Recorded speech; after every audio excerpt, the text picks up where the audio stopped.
The air in the grand lobby of the Ambassador Hotel always hummed with a certain kind of energy. It was a mix of expensive perfume, old money, new money, and the faint underlying scent of tired ambition. For Leo Maxwell, a bellhop who'd been navigating this particular brand of chaos for 3 years, it was just another Tuesday. He adjusted the lapels of his crisp uniform jacket, even though it was already perfect old habits. Leo was 18, but he carried himself with the steady professionalism of someone much older. His face, usually serious, held a quiet intensity, as if he was always observing, always learning. He wasn't particularly tall, but he was wiry, strong, capable of hefting multiple designer suitcases without breaking a sweat, and he rarely, if ever, missed a detail. Today, however, the hum was turning into a roar. Whispers had been rippling through the hotel staff for days, growing louder with each passing hour. A big name was coming, not just big, huge.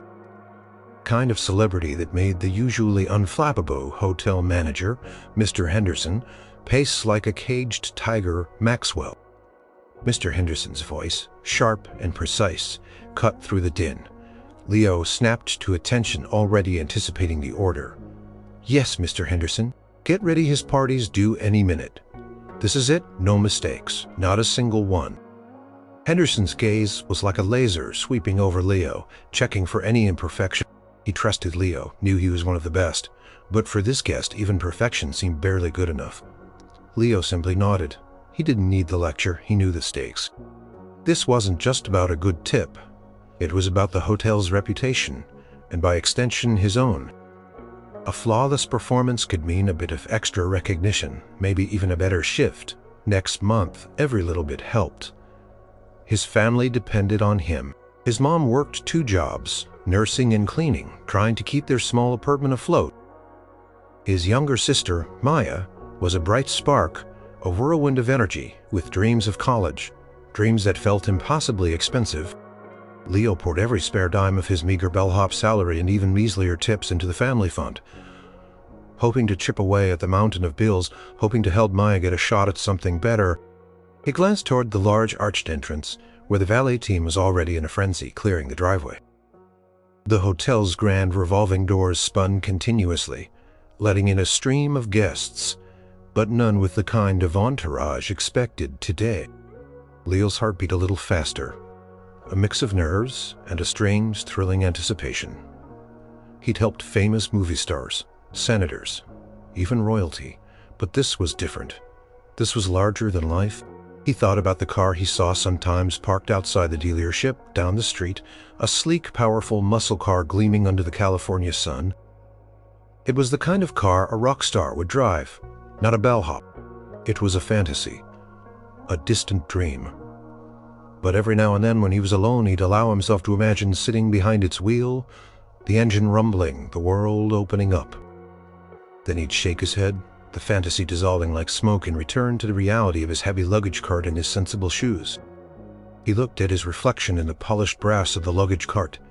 His uniform, dark green with gold trim, was pristine. His hair, a practical shortcut, was neat. He looked like any other bellhop, blending into the background, part of the hotel's unseen machinery. But inside Leo held a quiet strength, a determination to do his job well, to prove himself, to make a difference however small for his family. A faint cheer rippled from outside, growing into a low rumble. Then a distinct scream followed by more. The limousine, or rather the fleet of limousines, was approaching. The air crackled with excitement like static electricity before a storm. The hotel staff, usually composed, exchanged nervous glances. Even Mr. Henderson clutched his hands together, his knuckles white. This wasn't just a guest. This was an event. Leo took a deep breath, settling his nerves.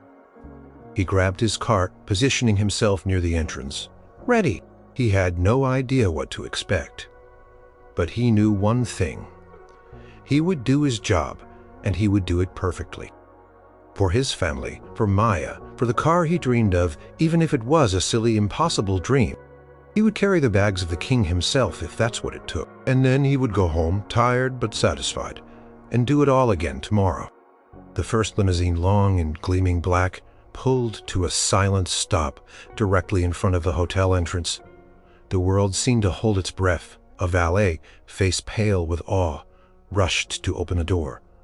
And then the legend stepped out. The moment he emerged from the limousine, the noise erupted. It wasn't just a cheer. It was a tidal wave of screams, a cacophony of camera flashes, and the desperate shouts of fans pushing against the hastily erected barricades. Leo, standing at the edge of the organized chaos, felt the raw power of it vibrate through the very soles of his feet. He was taller than Leo had imagined, broader. Dressed in a dark suit, his famous dark hair a perfect pompadour, he moved with an effortless swagger that managed to be both regal and approachable. His smile, though quick and almost shy, somehow managed to acknowledge everyone and no one at the same time. He was Elvis Presley, the king of rock and roll, and he was here. A phalanx of bodyguards, immense and unsmiling, immediately surrounded him, creating a human shield as he was guided towards the revolving doors. Mr. Henderson, usually stiff as a board, was practically bowing, a wide, almost manic smile plastered on his face. The lobby moments ago merely crowded now felt like a pressure cooker. Fans who had somehow slipped past the outdoor security were pressed against the windows, their faces contorted in adoration. Reporters, desperate for a quote, yelled questions. The hotel staff moved with a frantic, practiced efficiency, trying to maintain order while simultaneously gawking at the spectacle. Leo watched, mesmerized, for a split second before his training kicked back in. This wasn't about being a fan. It was about being a professional. He was part of the machinery that made this circus run. More limousines pulled up, disgorging a small army of people, managers, assistants, musicians, and a few individuals who looked like family or close friends. And then there were the bags. So many bags. Trunks, garment bags, guitar cases, hat boxes, an endless parade of luggage, each item seemingly more expensive than the last. Maxwell, this way. Mr. Henderson, spotting him, gestured wildly towards the growing mountain of luggage. Top floor. The presidential suite. Everything goes up. Leo nodded, pushing his cart forward. This was his territory. Quickly assessed the situation, prioritizing the more delicate items, making sure nothing was scratched or crushed. He worked methodically, loading the bags onto his oversized cart. The sheer volume was impressive. Elvis Presley clearly didn't travel light. As he worked, he could hear Elvis's voice, surprisingly deep and smooth, chatting with Mr. Henderson and a few hotel executives at the check-in desk. He sounded relaxed even after the frenzy outside. A true professional Leo thought just like him, in a different kind of arena. He glanced over, catching a glimpse of Elvis laughing at something Mr. Henderson said. It was a genuine laugh, not a performance.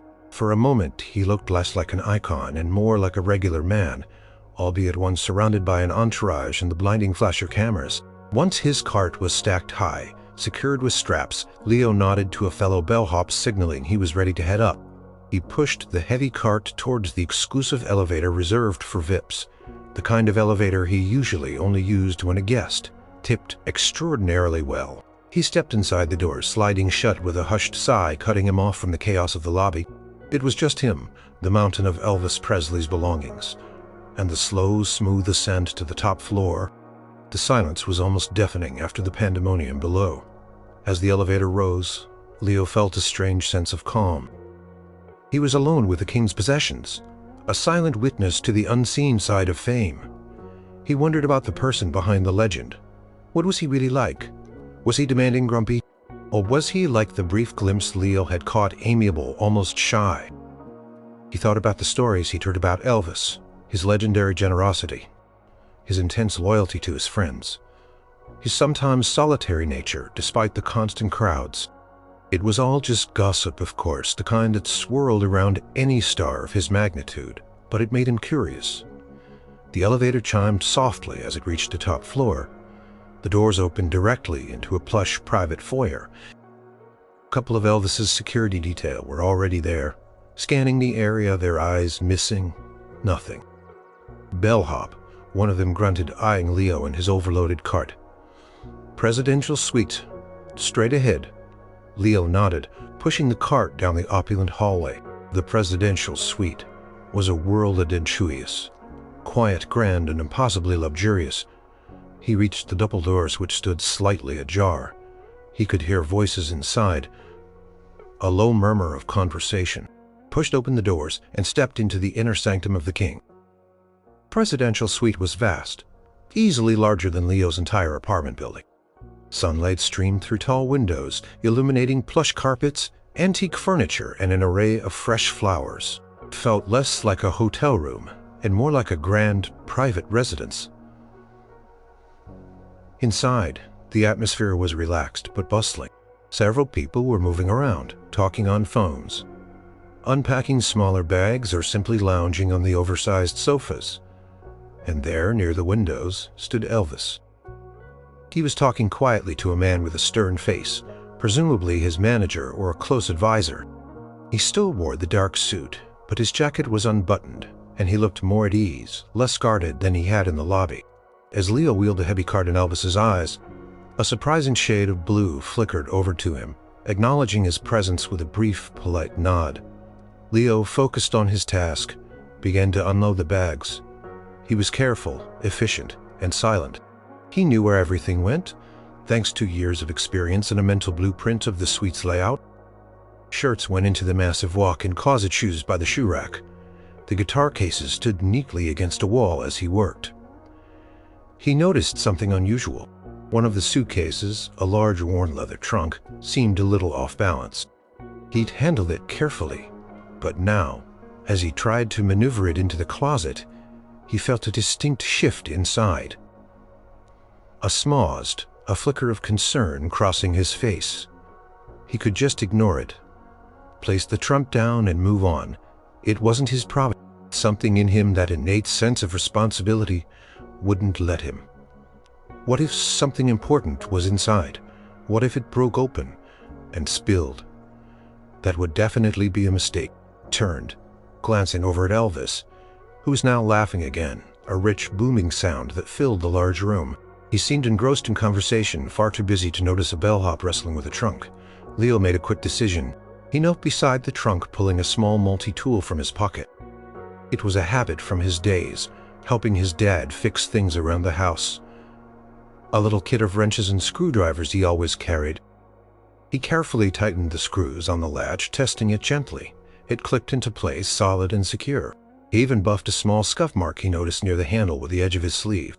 He stood up satisfied and pushed the trunk fully into the closet out of sight. It had taken him maybe 30 seconds, a small detour from his regular duties. But it felt right. He continued to unload the rest of the bags, putting the finishing touches on his work.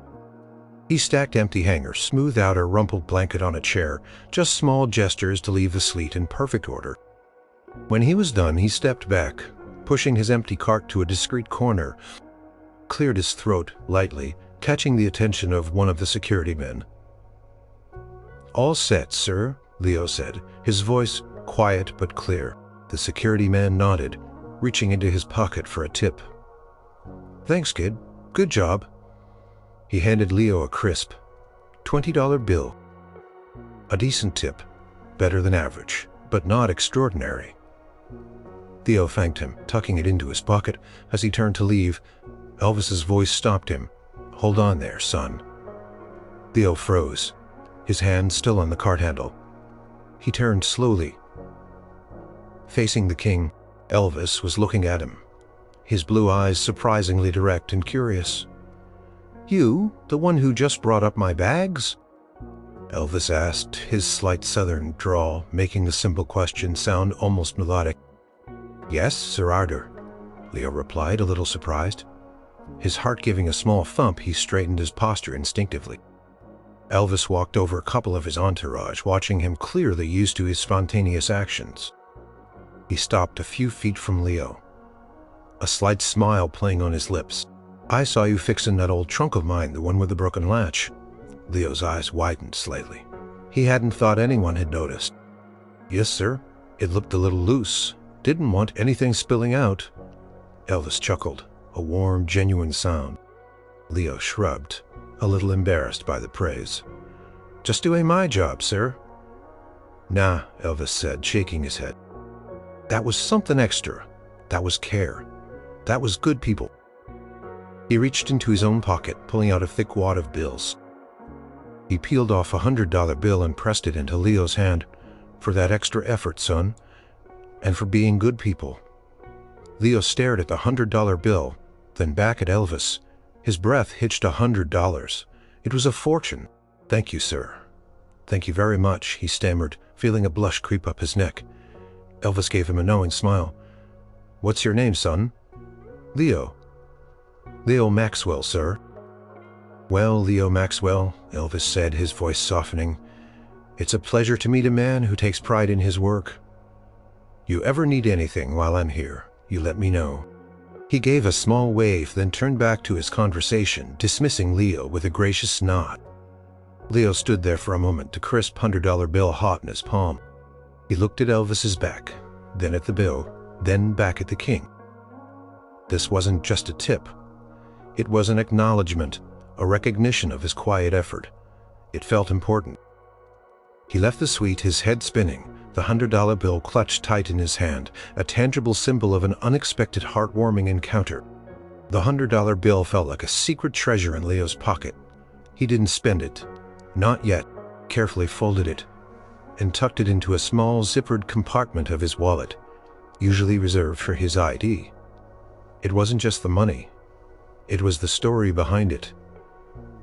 The fact that Elvis Presley, the king, had noticed him, had taken the time to speak to him, to thank him, to recognize a small act of thoughtfulness.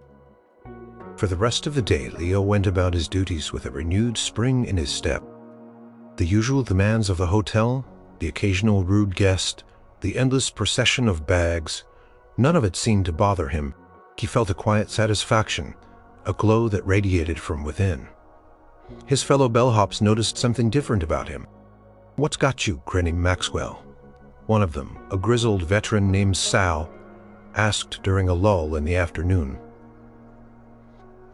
"You look like you just won the lottery." Leo just shook his head, a small, knowing smile playing on his lips. He thought about telling Sal, about showing him the $100 bill, but somehow it felt too personal, too special to share. This was his moment, his connection, however fleeting, with the legend.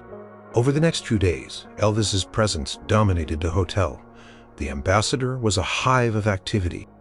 Reporters staked out the entrance fans, waited patiently, and, sometimes not so patiently, behind the barricades, and the hotel staff worked overtime to meet every demand of the superstar and his entourage. Leo often saw Elvis in the lobby, usually surrounded by his bodyguards, heading out for a drive or an appointment, or returning from one each time their eyes would meet for a split second. Elvis would offer a brief, almost imperceptible nod, sometimes even a small private smile. It was enough. It was a silent acknowledgement, a continuation of their initial encounter. One afternoon, a surprising request came down from the presidential suite. "Maxwell, get up here," Mr. Henderson barked into the bellhop station's intercom. "Mr. Presley's asking for you specifically." He grabbed his cart, a mixture of excitement and nerves bubbling within him. What could Elvis want more? Bags? A special delivery? When he arrived at the presidential suite, the door was already open. This time, only Elvis and one of his closest assistants, a quiet, efficient man named Joe, were in the main living area. Elvis was sitting on a sofa, a guitar resting across his lap, strumming a slow, bluesy tune. He looked up as Leo entered, his eyes twinkling. "Leo, good to see you, son. Come on in, make yourself comfortable." He gestured to an armchair opposite to him. Leo, a bellhop, sitting down in the king's suite. It felt real. He hesitated. "Sir, I'm on duty. I should." Another chord. "Sit. I got a little something I need help with, but it ain't about bags this time." Reluctantly, Leo sank into the plush armchair, perched on the edge, still feeling like he might be dreaming. Elvis set the guitar aside. He grinned, a mischievous glint in his eye. "You wouldn't believe how good they are." Leo couldn't help but smile. It was such an unexpected human request. "I've heard of them, sir." "Well, the hotel kitchen, they don't quite get 'em right," Elvis continued, lowering his voice. "I was hoping maybe you could slip out Find me a good old-fashioned diner, one that knows how to fry up some bacon right and won't look twice at a strange sandwich order. He pulled out another wad of cash, separating a few bills. Here, get yourself a little something too, and make sure it's fresh bread, soft. Not that fancy crusty stuff. Leo stared. Elvis Presley, asking him to go on a secret food run for a peanut butter, banana, and bacon sandwich.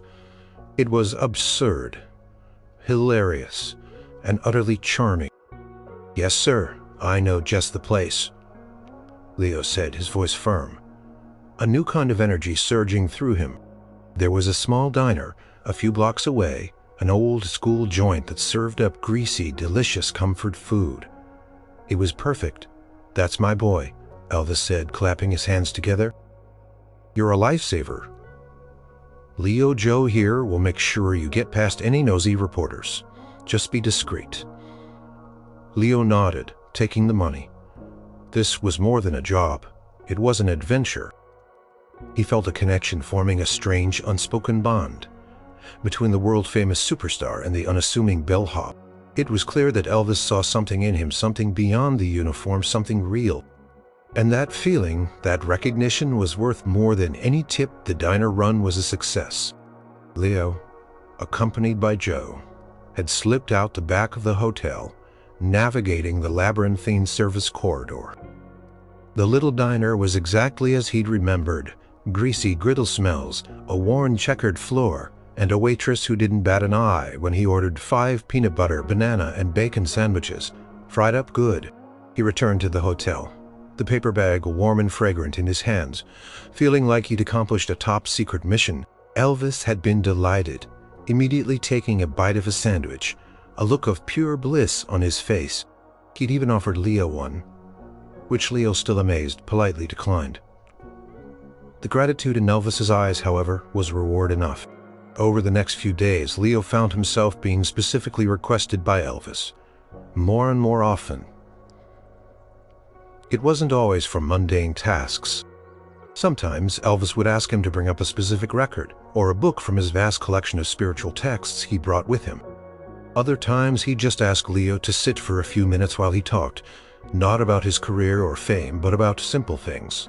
The weather, a funny movie he'd seen, or a memory from his childhood in Tupelo. Leo was a good listener. He didn't interrupt, he didn't ask probing questions, and he never gossiped. He just listened, offering a quiet nod or a small smile. When appropriate, he realized that for Elvis, surrounded by managers and bodyguards and fans, he was simply Leo, an ordinary, unassuming young man who treated him like a person, not a legend. During these quiet moments, Leo learned things about Elvis that the public never saw. He saw the loneliness that sometimes shadowed his eyes despite the constant entourage. He saw the genuine kindness, the quick flashes of humor, and the deep, almost childlike wonder he still held for simple pleasures. He also saw the immense pressure, the weight of expectation that never seemed to lift. One afternoon, while bringing up a fresh pot of coffee, Leo found Elvis alone, sitting by the window in Galone, sitting by the city skylight. Just thinking, Leo, about where I came from and where I am now. It's a long way, you know. Sometimes it feels like a different lifetime. Leo nodded, understanding more than Elvis. Probably realized he knew about long ways, about different lifetimes. His own life, stuck in the grind of the hotel, felt a long way from the dreams he held in his heart. What about you, Leo? Elvis asked, his blue eyes suddenly direct and probing. You got dreams? What's a young man like you hoping for? The question caught Leo off guard. He rarely spoke about his dreams to anyone, let alone a celebrity guest. They were too fragile, too far-fetched. He usually just focused on the practical, on getting through the day, on saving from Maya. Well, sir. Leo began hesitating. I want to help my sister get through college. She's really smart. And maybe one day, I'd like to open my own garage, work on cars. I really like cars. He felt a blush rising again. It sounded so small, so ordinary compared to Elvis's life of sold-out concerts and movie deals. Elvis listened intently, his expression unreadable. When Leo finished, Elvis simply nodded slowly. Cars, muscle cars, mostly old classics. I've been saving up for years for a specific model. A '69 Mustang, but it's a long way off. He laughed, a short, self-deprecating sound, its gaze distant. A '69 Mustang. Good choice. He was silent for a moment, and Leo wondered if he'd said too much, if he'd overstepped. Then Elvis turned back, his gaze sharper, more focused. You're a good kid, Leo. Hard-working, honest, and you got a good heart. He paused, a thoughtful expression on his face. Seems like the world needs more people like you. Leo didn't know what to say. Compliment coming from Elvis Presley felt incredibly validating. It wasn't about the job or the money. It was about him, about who he was. Thank you, sir. Leo managed his voice a little hoarse. Elvis just smiled, a gentle, knowing smile. Don't you worry, Leo. Sometimes things have a way of working themselves out. You just keep doing what you're doing. Keep being you. He didn't elaborate. He just picked up his guitar again, strumming another quiet melody. Leo stood there for a moment, longer, feeling a strange mix of hope and curiosity. He didn't know what Elvis meant, but his words lingered a comforting warmth in the back of Leo's mind. He left the suite, pushing his empty cart, his quiet dreams feeling a little less impossible than they had just moments before. The last few days of Elvis's stay at the Ambassador Hotel were a blur of activity. There were farewell dinners, last-minute meetings, and an almost constant stream of visitors to the presidential suite. Leo continued his duties, always ready, always discreet. He felt like an invisible thread connecting the grand public life of the hotel with the quieter, more personal world of the king. Upstairs, their brief, private conversations became a routine. Sometimes it was just a few words, a shared glance. Other times Elvis would summon him just to talk, to ask his opinion on a trivial matter, or to reminisce about his early days. Leo was a quiet anchor in Elvis's whirlwind life, a listening ear who never asked for anything in return. He noticed Elvis seemed calmer after these chats, a little more at ease. One evening, on what was supposed to be Elvis's last full day at the hotel, Leo was called to the presidential suite just as his shift was ending. He was tired, ready to go home, but he never said no to a request from the top floor. When he arrived, the suite was unusually quiet. Only Elvis was there, sitting alone in the vast living room, gazing out at the twinkling city lights. He wore a simple silk robe, and his hair was slightly disheveled, making him look younger, more vulnerable. "Leo," Elvis said, turning, his voice soft, almost pensive. "Come in, sit down." Leo entered, a sense of foreboding washing over him. This wasn't a casual chat. This felt different. He sat on the edge of the armchair he'd become familiar with. "So," Elvis began, his gaze still on the city, "I'm leaving tomorrow morning. Got to get back to the grind, you know. More movies, more records. The show never stops." Chuckled, but there was a hint of weariness in the sound. "Yes, sir," Leo replied, his voice quiet. He felt a pang of unexpected sadness. He'd grown accustomed to these brief stolen moments of normalcy with the king. Elvis finally turned to face him, his blue eyes serious. "I wanted to talk to you about something important." Leo braced himself. He wondered if Elvis was going to offer him a job, maybe as a personal assistant, or to travel with his entourage. The thought was thrilling, but also daunting. What about his family, his sister? "You're a good man, Leo," Elvis said, his voice slow and deliberate. "A really good man. You got heart and you got grit. I've seen it, and you got dreams." Leo swallowed his throat, suddenly dry. "You mentioned that Mustang," Elvis continued, a small smile touching his lips. "That '69, you said it was a long way off." Leo nodded, a lump forming in his throat. He remembered their conversation, how casual it had seemed. He never imagined it would come up again. "Well," Elvis said, leaning forward slightly, his gaze intense, "I've been thinking, and I got a lot of cars. More than I know what to do with, sometimes. And I got this feeling. I think you deserve a break. A real break. Leo stared, bewildered. What was he saying? My daddy always taught me, Elvis continued, his voice dropping slightly, that when you see something good in the world, something special, you gotta nurture it, you gotta help it grow. And I see something special in you, Leo. He stood up and walked over to a small writing desk in the corner of the suite. He picked up a plain white envelope, sealed it, and walked back to Leo. Got something for you, Leo, Elvis said, holding out the envelope. It's not money, not exactly. It's a push, a little jump start on those dreams of yours. Leo reached out his hand, trembling slightly, and took the envelope. It was surprisingly heavy. Not flat, like a letter. He looked at Elvis. Confusion etched on his face. Don't open it now, Elvis said gently, a hint of his mischievous grin returning. Open it tomorrow after I'm gone. Consider it a going away present. A tip from one man who works hard to another. He clapped Leo lightly on the shoulder. Now, you go on home, get some rest, and remember what I said. Keep being you, Leo. Don't ever lose that good heart. Leo stood up, the envelope clutched in his hand. He wanted to ask to understand.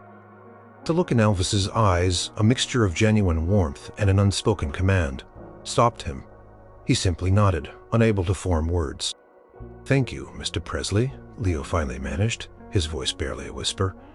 Thank you for everything.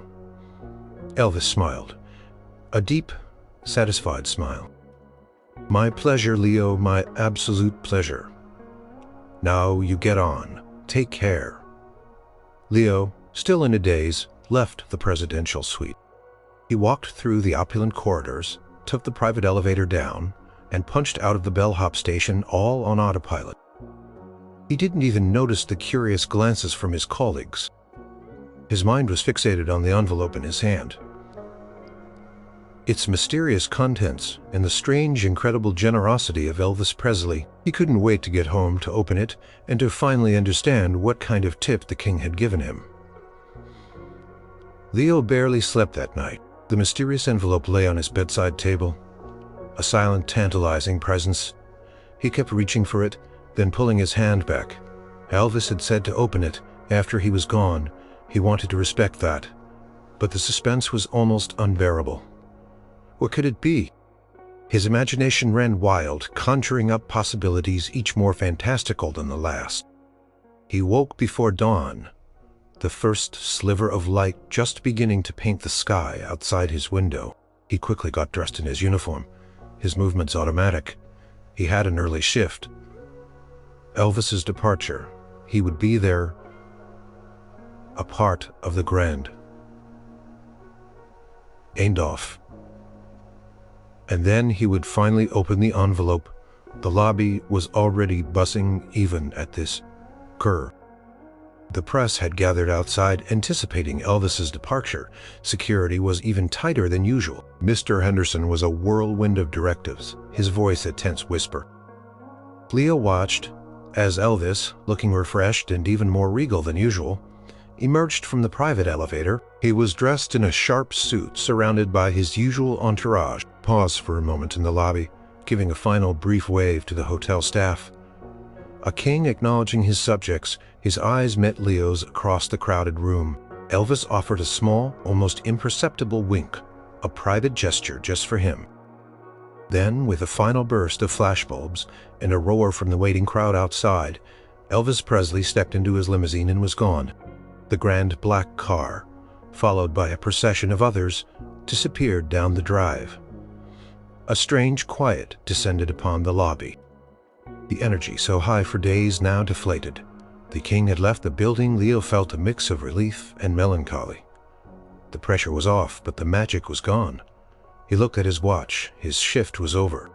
Quickly changed out of his uniform, his hands fumbling slightly with the buttons he had to know. Practically ran out of the hotel, the envelope clutched tightly in his hand. He didn't stop until he reached his apartment building, taking the stairs 2 at a time. His mom and Maya were still asleep. Good. He wanted this moment to himself. He entered his small, neat room, closed the door, and took a deep, shaky breath. He sat on the edge of his bed, the envelope resting on his knee. He ran his thumb over the smooth paper, feeling the weight inside. It wasn't a check, it wasn't cash. It felt like keys. His heart pounded. He carefully, slowly broke the seal. He reached inside, his fingers brushing against something cool and metallic. He pulled it out. It was a set of car keys. Not just any keys, they were heavy, substantial. With a sleek modern design attached to them was a small embossed leather tag.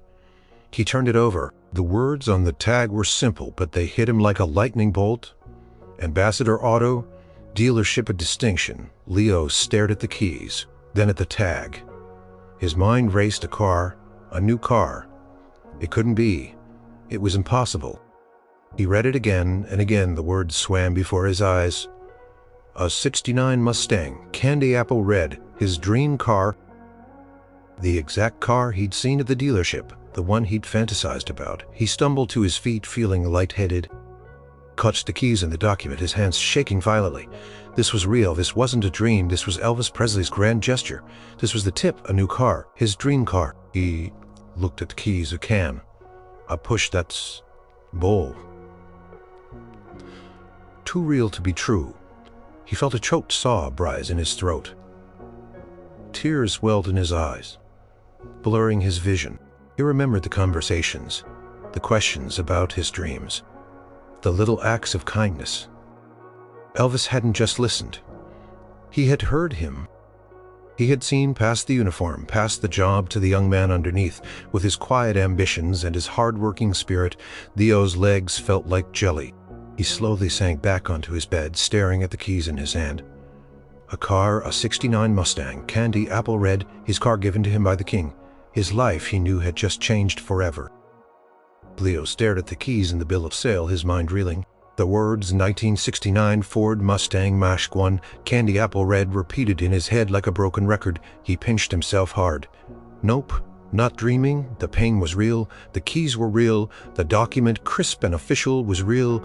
Got up and paced the small confines of his room, the shock giving way to a surge of pure, unadulterated disbelief, followed by an overwhelming wave of emotion.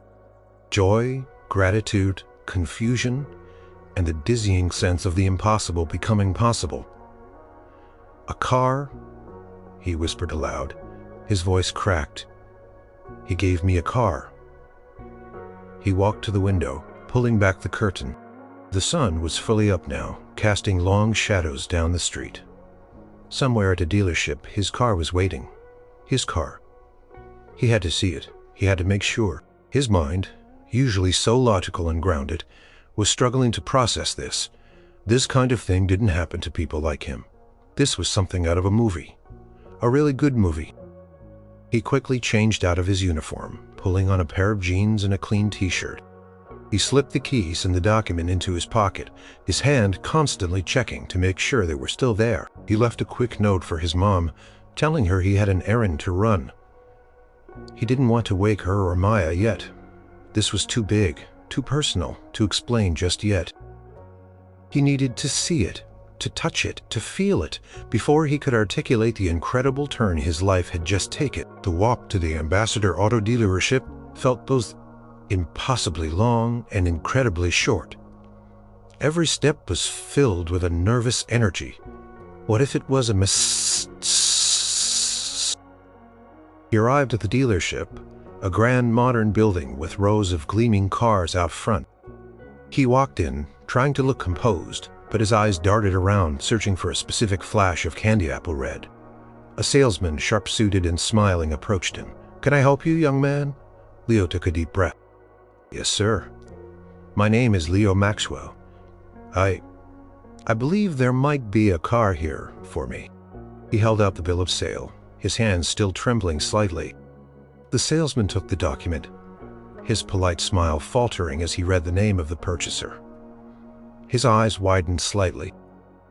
"Maxwell, you say?" "Ah, yes. Mr. Jenkins mentioned you'd be coming. Please follow me. We've been expecting you." He led Leo through the showroom, past sleek new models, towards a separate, more exclusive section. And there it was. Parked on a raised platform under a spotlight was the car. It was more beautiful than he remembered, more stunning than his dreams had ever allowed him to imagine. A 1969 Ford Mustang Mach-1 shimmering in a deep, rich candy apple red. Its chrome gleamed. Its lines were pure power, and its tires looked ready to eat the asphalt. It looked brand new, as if it had just rolled off the assembly line. Leo stood rooted to the spot, tears blurring his vision again. He walked slowly towards it, reaching out a hesitant hand to touch the smooth, cool metal of the fender. It was real, every perfect curve, every shining detail. It's been fully detailed, polished, and given a complete mechanical inspection. The salesman, now looking genuinely impressed, said beside him, "Mr. Presley insisted on nothing but the best and a full tank of gas." Of course, everything is paid in full registration. Insurance for the first year, absolutely everything. Leo ran his hand over the iconic Mustang pony. Emblem on the grille, he traced the curve of the hood. He could almost hear the roar of the engine, feel the power beneath his fingertips. This was it. This was his dream, delivered by the king himself. He bought this for me," Leo whispered, still in awe. "Indeed," the salesman nodded. "Mr. Presley has a reputation for generosity. He personally called the owner of the dealership. Yesterday made the arrangements himself. Said you were a good kid, deserved a break. Said you had an eye for classic cars." Leo could only nod, tears streaming freely down his face now. He wasn't just looking at a car. He was looking at a future, a possibility, a tangible symbol of belief. Elvis Presley, a man he had served for a few days, had seen something in him, something worthy of this incredible, life-changing gift. "Here are the rest of the papers," the salesman said, handing him a thick folder. "Owner's manual, warranty, all the legal documents. The title is in your name, effective immediately." Leo took the folder, his hands still shaking. He looked at the keys in his palm, then at the magnificent car. He opened the driver's side door and slid into the leather seat. The interior smelled of new car, of possibility, of unwritten journeys. He gripped the steering wheel, his fingers tracing the smooth chrome. He closed his eyes, taking a deep, shuddering breath. This wasn't just a tip. This was a miracle. The drive home from the dealership was a blur, yet every detail was etched into Leo's memory. The powerful rumble of the Mustang's engine, a deep, satisfying growl that vibrated through the floorboards. The smooth, effortless acceleration that pressed him back into the seat. The way other drivers slowed down, craning their necks to get a better look at the gleaming candy apple red beauty. He drove slowly, carefully, as if the car itself was a fragile, precious pact. He wanted to savor every moment. He drove past his old haunts, past the diner where he'd bought Elvis's sandwiches, past the hotel where he worked. It all looked different from behind the wheel of a '69 Mustang. The world seemed to open up wider and more inviting. When he finally pulled up to his apartment building, parking the Mustang, directs of exhilaration and apprehension. How was he going to explain this? His mom, Maria, was already awake, brewing coffee. Maya was at the kitchen table, sketching in her notebook. The moment Leo walked in, their heads snapped up. "Leo, what are you doing home so early?" his mom asked, her brow furrowed with concern. Then her eyes drifted past him, out the open door to the street. Her mouth dropped open. Maya gasped, her pencil clattering to the table. "Oh my God, Leo. Is that your car? A Mustang? A Mach-1? Her eyes were wide with disbelief and awe. She was a car enthusiast, just like him. Leo could only smile. His mom walked slowly to the door, her eyes fixed on the car. She looked back at Leo, her expression a mix of confusion and wonder. "Leo, what is this? Where did you get this car?" He took a deep breath, knowing he had to tell them everything. "It's a tip from Mr. Presley." His mom stared at him, then burst into a fit of nervous laughter. "Tip, Leo? People don't get cars as tips. What are you talking about?" He reached into his pocket and pulled out the keys and the bill of sale, handing them to his mom. "He did. He really did. He bought it for me as a thank you," he said. "I deserved a break." Maria took the documents, her hands trembling as she read them. Her eyes scanned the purchase price, the names, the car details. Her laughter faded, replaced by an expression of profound shock. Maya, meanwhile, was already out the door, circling the Mustang, touching its fenders as if it were a dream. "Leo," his mom whispered, her voice choked with emotion. This is impossible. How? Why?" He recounted the story from fixing the trunk to the secret sandwich runs, to the quiet conversations, to Elvis asking about his dreams, and finally to the mysterious envelope. He told them about Elvis's kindness, his thoughtful gestures, his words of encouragement. Maria listened, her eyes filling with tears. He really saw you, didn't he?" "Not just a bellhop, he saw you." Leo nodded, his own eyes welling up. "Yes, Mom, he saw me." Maya came back inside. "It's perfect, Leo. Absolutely perfect. We have to go for a drive right now." Maria pulled Leo into a tight hug, her arms squeezing him. "My son, my amazing son. All your hard work, all your goodness, it really does pay off." She looked at the car again, then back at Leo, a new light in her eyes. "This changes everything, Leo." And it did. Car wasn't just a material possession, it was a symbol of opportunity. It was the key to unlocking the dreams he'd kept buried, the aspirations he'd thought were out of reach. Leo knew what he had to do. The hotel, the bellhop job, it had served its purpose.